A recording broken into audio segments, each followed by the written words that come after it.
दोस्तों आज की इस वीडियो में हम लोग अर्धवृत्त का क्षेत्रफल और अर्धवृत्त का परिमाप निकालना सीखेंगे। तो अगर आपको कुछ भी नहीं पता है अर्धवृत्त के बारे में कि अर्धवृत्त होता क्या है, अर्धवृत्त के क्षेत्रफल का सूत्र क्या होता है, अर्धवृत्त के परिमाप का सूत्र क्या होता है, तो आप लोग बिल्कुल सही वीडियो पर हैं। आप लोग इस वीडियो को पूरा लास्ट तक देखिए, आपको हर एक चीज़ अच्छे से समझ आ जाएगा, ये मेरे तरफ से पूरा गारंटी है। तो चलिए सबसे पहले हम ये जान लेते हैं कि अर्धवृत्त होता क्या है, ठीक है। क्योंकि अगर हम अर्धवृत्त पहचान ही नहीं पाएंगे तो फिर हम लोग कैसे उसका क्षेत्रफल और परिमाप निकालेंगे। तो देखिए अर्ध का मतलब होता है आधा, ठीक है। अर्ध का मतलब होता है आधा, तो अर्धवृत्त का मतलब क्या हो जाएगा, अर्धवृत्त का मतलब हो जाएगा आधा वृत्त, यानी कि आधे वृत्त को ही हम लोग अर्धवृत्त कहते हैं, ठीक है। जैसे हमने यहाँ पे एक अलग से वृत्त बनाया हुआ है, आप लोग देख सकते हैं यहाँ पे एक वृत्त बना है। तो आखिर ये वृत्त बनता कैसे है, ऐसे हम लोग कोई एक लंगड़ा प्रकार लेते हैं और ऐसे यहाँ पे रख करके ऐसे हम लोग ऐसे चारों तरफ से खींच देते हैं, तो जो आकृति बनती है उसी को हम लोग क्या कहते हैं, वृत्त कहते हैं। तो देखिए जब हम लोग यहाँ पे रख करके ऐसे वृत्त खींचेंगे तो इस नुकीले भाग से यहाँ पे कोई निशान बनेगा, यानी कोई बिंदु बनेगा। इसी बिंदु को हम लोग वृत्त का केंद्र कहते हैं और वृत्त के केंद्र से ओ से दिखाते हैं, वृत्त के केंद्र को ओ से दिखाते हैं। अब देखिए यहाँ पे ये जो चारों ओर से ऐसे बना हुआ है, इसको हम लोग वृत्त की परिधि कहते हैं। तो वृत्त के केंद्र ओ से परिधि के बीच की दूरी, ये जो रेखा दिख रहा है, इनके बीच की दूरी को ही हम लोग त्रिज्या कहते हैं, ठीक है। यानी कि यहाँ पे आर है, हम लोग वृत्त की त्रिज्या को आर से दिखाते हैं। आर से क्यों दिखाते हैं, क्योंकि आर का मतलब होता है रेडियस और रेडियस का मतलब होता है त्रिज्या। तो यहाँ पे आप लोग देख सकते हैं कि वृत्त के केंद्र O से हम लोग कहीं पर भी अगर ऐसे रेखा खींचेंगे, जैसे मान लो हमने यहाँ पे ऐसे रेखा खींच दिया, तो इसके और इस परिधि के बीच में ये जो रेखा है ये भी इसी के बराबर होगा। हम लोग यहाँ पर भी अगर खींचेंगे तो ये भी, तो इसकी जितनी लंबाई होगी वही लंबाई इसकी भी होगी, ठीक है ना। तो चूंकि आप लोग समझ गए कि वृत्त क्या होता है, अब हम लोग अर्धवृत्त समझते हैं। तो देखिए ये पूरा वृत्त है, अगर हम लोग इसी वृत्त को पूरा आधे मतलब एकदम बीच से ऐसे काट दें तो जो भाग, दो भाग बनेगा ना, दोनों भागों को हम लोग क्या कहेंगे, दोनों भाग को अर्धवृत्त कहेंगे।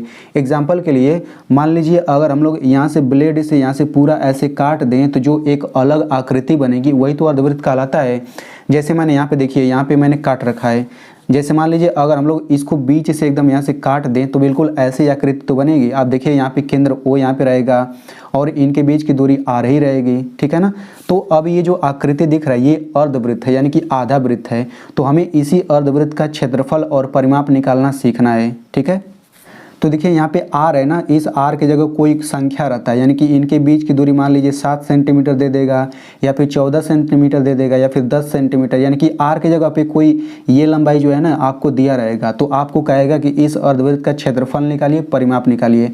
तो चलिए अब हम लोग क्षेत्रफल और परिमाप का सूत्र देख लेते हैं, ठीक है। तो देखिए अर्धवृत्त का क्षेत्रफल का सूत्र होता है 1/2 पाई आर स्क्वायर और अर्धवृत्त का परिमाप का सूत्र होता है पाई आर प्लस 2r। इसमें आपको जहाँ पर भी पाई दिख रहा है, इन दोनों सूत्रों में पाई जहाँ पर भी दिख रहा है, पाई का मान होता है 22/7, यानी कि ये पाई होता है संख्या होता है। और अगर हम लोग 7 से 22 में भाग दें तो 3.14 आता है, यानी कि पाई बराबर 22/7 रखें या फिर पाई बराबर 3.14। तो जब भी हम लोग सवालों को हल करेंगे तो पाई की जगह पे हम ये रखें या फिर ये रखें, दोनों में से कोई भी रख सकते हैं, आंसर सेम आएगा, ठीक है। यहाँ पे आप लोग एक चीज़ और समझ लीजिए, यहाँ पे जो अर्धवृत्त का क्षेत्रफल होता है 1/2 पाई आर स्क्वायर, इसका मतलब यानी कि इसका विस्तार रूप क्या होता है, इसका विस्तार रूप ये होता है 1/2 गुणा, यहाँ पे गुणा का चिन्ह रहेगा, फिर पाई लिख दीजिए, फिर गुणा। अब आर स्क्वायर है ना, तो आर पर 2 घात है, तो आर पर 2 घात का मतलब होता है आर गुणा आर, यानी कि आर का 2 बार गुणा, ठीक है ना। तो चलिए अब हम लोग एक सवाल हल करते हैं ताकि आपको और अच्छे से समझ आ सके। तो मेरे पास यहाँ पे एक अर्धवृत्त है, आप लोग यहाँ पे देख सकते हैं। इस अर्धवृत्त की त्रिज्या कितना है, 14 सेंटीमीटर, यानी कि आर का मान कितना है, 14 सेंटीमीटर। हमें इस अर्धवृत्त का क्षेत्रफल निकालना है और परिमाप निकालना है। तो सबसे पहले हम लोग क्या करेंगे, तो सबसे पहले ये देखिए आर की जगह पे 14 सेंटीमीटर है ना, तो हम लोग क्या लिखेंगे, सबसे पहले आर बराबर लिख देंगे यहाँ पे 14 सेंटीमीटर, ठीक है। अब हम लोग इसका क्षेत्रफल निकालते हैं। तो यहाँ पे आप लोग लिख लीजिए अर्धवृत्त का क्षेत्रफल बराबर, तो सबसे पहले अर्धवृत्त के क्षेत्रफल का सूत्र लिख लेते हैं। तो अर्धवृत्त के क्षेत्रफल का सूत्र क्या होता है, 1/2 पाई आर स्क्वायर, यानी कि इसका हम लोग ये विस्तार रूप लिख लेते हैं, 1/2 गुणा पाई गुणा आर गुणा आर। अब इसी सूत्र में हम लोग पाई और आर के जगह पे उसका मान रख देंगे तो हमारा क्षेत्रफल आ जाएगा। तो यहाँ पे ये हो जाएगा 1/2 गुणा पाई की जगह पे हम लोग 22/7 रखेंगे। आप चाहें तो कुछ भी रख सकते हैं यहाँ पे गुणा, मतलब आप चाहें तो ये भी रख सकते हैं दशमलव वाला भी। और आर बराबर 14 है तो हम यहाँ पे 14 रखेंगे, फिर गुणा आर के जगह पे क्या रखेंगे 14 रखेंगे।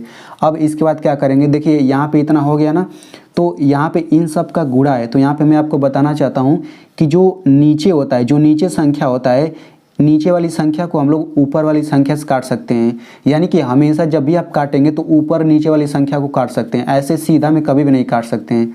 तो देखिए यहाँ पे नीचे 7 है, ऊपर 14 है, तो हम लोग इस 14 को काट सकते हैं ना, क्योंकि नीचे ऊपर दोनों है। तो ये हो जाएगा 7 दूना 14।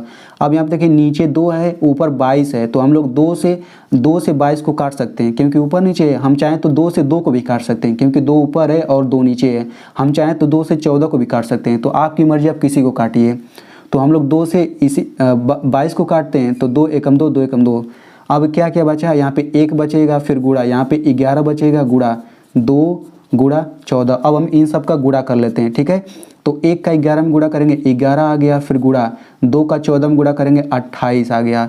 और अगर आप 11 का 28 में गुणा करेंगे तो ये आ जाता है 308, ठीक है। तो केवल यही आंसर नहीं हुआ, चूंकि ये क्षेत्रफल आप निकाल रहे हैं ना, तो सबसे पहले देखिए ये लंबाई सेंटीमीटर में है, तो ये वाला सेंटीमीटर आप यहाँ पे सेंटीमीटर लिख लीजिए। और चूंकि क्षेत्रफल है तो यहाँ पे आप क्या करिए 2 घात लिख दीजिए, तो ये हो जाएगा आंसर। यानी कि जब भी आप क्षेत्रफल निकालेंगे तो आपको यहाँ पे 2 घात लिखना पड़ेगा, इतना आपको पता रहना चाहिए। अगर ये त्रिज्या सेंटीमीटर में है तो आप यहाँ पे सेंटीमीटर लिखिए, उस पर 2 घात लिखिए। अगर ये मीटर में है तो यहाँ पे मीटर लिखिए, यहाँ पे 2 घात लिखिए, ठीक है। इस तरीके से मेन चीज़ आपका यही है, केवल 308 लिखेंगे तो आपका आंसर गलत हो जाएगा। तो चलिए अब हम लोग इसका परिमाप निकालते हैं, ठीक है। तो इसका परिमाप सबसे पहले निकालेंगे, फिर हम लोग देखेंगे कि परिमाप रियल में होता क्या है। और मैं आपसे एक सवाल भी पूछूंगा जिसका जवाब आपको देना रहेगा। तो देखिए इसका परिमाप निकालने के लिए हम लोग परिमाप वाला सूत्र लगाएंगे। तो यहाँ पे हम लोग यहाँ पे लिख लेते हैं कि अर्धवृत्त का परिमाप बराबर हो जाएगा, तो परिमाप का सूत्र क्या होता है पाई आर प्लस 2r। तो हम लोग लिख लेते हैं, ये हो जाएगा पाई आर प्लस 2r, ठीक है। तो इसमें भी सभी का मान रख लेते हैं, तो चूंकि r बराबर 14 ही रहेगा, यहाँ पे मैंने लिख लिया है। तो पाई की जगह रखेंगे 22/7। यहाँ पे इनके बीच में कोई चिन्ह नहीं, मतलब यहाँ पे गुणा का चिन्ह रहता है। r के जगह पे क्या रखेंगे हम लोग, r के जगह पे 14 रखेंगे, प्लस है प्लस लिखिए। यहाँ पे 2r, इनके बीच में कोई चिन्ह नहीं, मतलब गुणा का चिन्ह होगा, 2 गुणे r, r का मान हो जाएगा 14। अब यहाँ पे काट लीजिए, तो देखिए नीचे 7 है ऊपर 14 है, तो कट जाएगा ना, 7 दूना 14।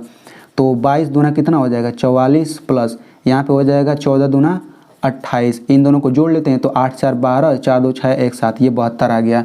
तो चूंकि अब यहाँ पे हम लोग क्या लिखेंगे, ये मेन चीज़ है। तो देखिए सबसे पहले आपको समझना पड़ेगा कि परिमाप होता क्या है। तो देखिए परिमाप रियल में होता है ना, चारों ओर की दूरी को ही हम लोग परिमाप कहते हैं, ठीक है। जैसे हम लोग इसका परिमाप निकाल रहे हैं ना, तो इसका परिमाप क्या होगा, चारों ओर की दूरी, यानी कि यहाँ से लेकर यहाँ तक की दूरी और यहाँ से लेकर यहाँ तक की दूरी, यही पूरा चारों ओर की दूरी होगा ना।